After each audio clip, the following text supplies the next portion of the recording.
Mr President. In Article 4 of TFEU, it lists the shared competences between the Union and Member States. After internal market, social policy is next on the list, followed by economic, social and territorial cohesion. So that gives us an indication of the priorities in the treaty.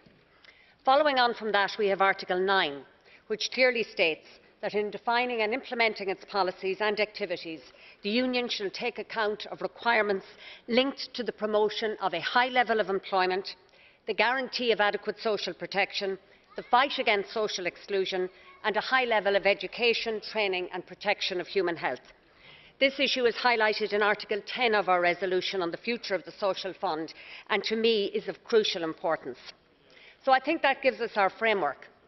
I agree with many of the speakers who have argued that we need a framework to establish synergies between all European policies and the structural funds, and indeed they must act as drivers that will help us to achieve the EU 2020 targets.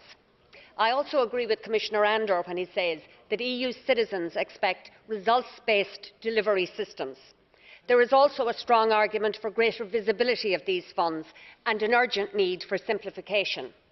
I regularly speak to voluntary, community and indeed other groups who access these funds, and they have serious issues about the levels of bureaucracy and red tape that confronts them. And not just the usual red tape, but uncertainty about interpretation of rules and regulations. We have discussed this issue of simplification again and again in committees and in the Parliament, and nothing has changed for the better. In the context of rules and regulations, a colleague recently asked me, she said, why do they insist on pouring sand into every moving part?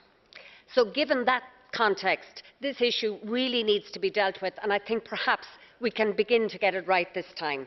And finally, I would once again like to emphasise and ensure that Article 9 or the social clause permeates all our policy decisions, because that will lead to cohesion in the EU.